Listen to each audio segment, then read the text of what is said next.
let's talk about stickers. Almost. But before we do, I just need to explain, this has been the most frustrating car I've ever worked on because every time I turn around there's a delay of some sort. I'll show you what the car looks like right now. It's been like that for about a month, just because, you know, it's one thing after another. And it's not just recently, it's this whole time. I don't know why. It's almost like the calendar is cursed for this thing. But it's coming together. It's pretty close. And I got it covered up because I had to do some other work on my own stuff. You know, water heater decided to crap out the other day, so that took an afternoon or a couple days or whatever. You know, every time I turn around, there's one more little thing. And then I gotta disassemble that yet, maybe this afternoon, depending. Anyway, and that's for one of my other projects. There's a club cab. I haven't done a video on that one for a while, but anyway. So, stickers. I'm gonna kind of start in the beginning, the front of the car, and work my way back. Have some sort of logical progression behind it all. So, first we'll talk about emissions. These are the two original ones that came out of there. Obviously, you can see they're not in the greatest shape. And I have, because I have the resources, because I've been buying these things for years, emissions control for 77. I don't have this for too many other years, so luckily. And then in here, get that out of the way, really big pictures of the vacuum diagram. Super nice, worked out great, because then I could take, and there's your California and blah blah blah whatever. So then my guy was able to scan them and put them on, and there's a couple things that, because of the way it's scanned, it actually picked up some colors from the page behind. I don't know how to undo that, and he said it was going to take a couple hours to undo some of it. It's just kind of this weird little pink line, but when it's in the car, you're barely going to see it, and if you're looking that close at it, you're going to find all kinds of other little things this way and that way that are going to bug you. And then there's the long one that sticks also to the hood. This is a California emissions one, and there's two small flaws on this, and I am not going to mention them because you will never see them unless you have an original one right next to it. And considering that's what's left of the original one, yeah, good luck. And they come in two different versions, and again, this is the factory service manual for 77. The regular ones are actually, I think overall, are just a little bit shorter too, but the colored part is more of a green. This is kind of that weird kind of blue color, and the dark colored part is a lot shorter. This is typical of a California emissions, and before I peeled that old one off the hood, I made sure that it was exactly the same, and then he just had to kind of scan those and then put in the information that didn't come through from the original one. Looks great. I have a bunch of these. I've only got one extra one of these for some reason, which is weird. I don't know where to put them all. When I have one of these made, I always have a bunch made because 75 to 90% of the effort, the expense, is in the layout and all the editing and whatever else he's got to do. So I make a bunch, I can lower the overall cost, and then I sell the rest. And they'll be on eBay. There should be a link in the description for my seller store, not the specific individual decals, because it might take me a few days to get everything put up. Alright, and then we're going to talk about, here's a couple. These are just, store-bought ones. A year one, performance car graphics, Lasons, all those places have a lot of this stuff. Not all of them have every one, but this one goes up on the radiator support. This goes over on the right side, kind of near the overflow tank, obviously, because it's talking about antifreeze also. Pretty simple stuff. Not much to say about those. And we've got this cool little guy. Because it's a California emissions car, we're putting all this stuff back in, and he taped a piece of paper on it so he could scan it, because normally you can see through all of this except the green. And there it is. If it'll focus for me, you'll see it all looks backwards. Well, that's because you actually stick it on like this from the inside of the glass. And I looked high and low to find these. It's even got, you know, the original Chrysler number. I Googled that number, came up with absolutely zero on the internet, which was a little bit surprising to me. So, but that'll get it in the windshield, and then again, like I say, I'll have some more of those to sell later. Alright, and now inside the door, I've got a couple pictures of where all the decals were in the door. I've already talked about the one I had made for the VIN. And then there is this Made in Canada one, right there. And this was store-bought too, same place I got the other ones from.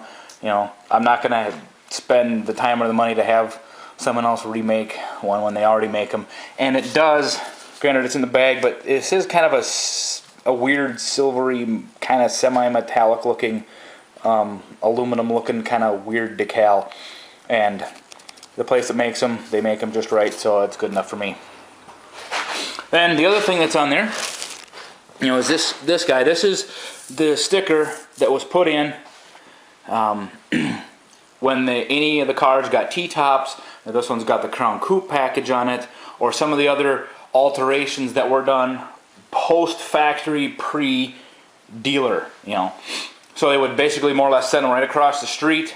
They would cut holes in the roof, whatever they were going to do, put them together, and then they would finish them off at the factory, and then away they'd go. So, and nobody makes a reproduction of that one either. Until now. So, there that is. That's as close to an exact reproduction as possible. You can, if it'll focus, I was able to find the logo online just before I took the all my information in to get these remade. And there's two different versions. This is the version for 77. Oops, this is the version for 79. Not a lot of difference. The logo is in a different spot. And then the newer one says something about federal motor vehicles and bumper standards, blah, blah, blah. This one doesn't say anything about bumper. And I don't know for sure what 78 is supposed to look like. This is a reproduction from my 79 Magnum, and this is one from this car and 3 or 4 others I've got out here. I do have a couple 78s I can look in. Once the snow melts, I can figure that out, but for now, I don't. And then I already took and I wrote on there, Warren, Michigan. I tried to replicate the printing even as much as I could. I wrote a little too big, but it's too late now. And then the date, 12/22/76. And then to write on these so they don't smudge, I was told by the guy who made them, a Sharpie. And a fine tip Sharpie, one like this, works good. It just says write on it, let it dry a little bit, and then it won't smudge, And originally these were basically just paper, which is why they faded out so bad, they tore off. And this is obviously more of a vinyl, it's going to last longer. So, and then I've got one last thing here. That's an original tire pressure decal I pulled out of one of the 78 Cordobas I have here, and it's the same as the original, or what was in there, as far as the layout, the size, and everything else. And then I had those made too. So, I've got all kinds of cool stickers to put in here in a little bit. And through the magic of television, this will very soon be uncovered and all the stickers will be in. Just like that. Ta-da! Okay, decals are in. It's the third time I've had to shoot this video. The camera has not been cooperating. I think I've got a couple fluorescent lights that are going haywire, and that keeps screwing with the focus and whatnot on my camera, but with all the glare and stuff. Anyway, my problem's not yours. This guy is in. We're going to start from the front, work our way back. Kind of see, it's hard to tell because, yeah, there's a light bulb right behind it. But it's in there. If I can get in a little closer, you can kind of see it. There we go. You know, it looks good. It's the one emissions decal of the Mini, and this is the vacuum hose routing decal.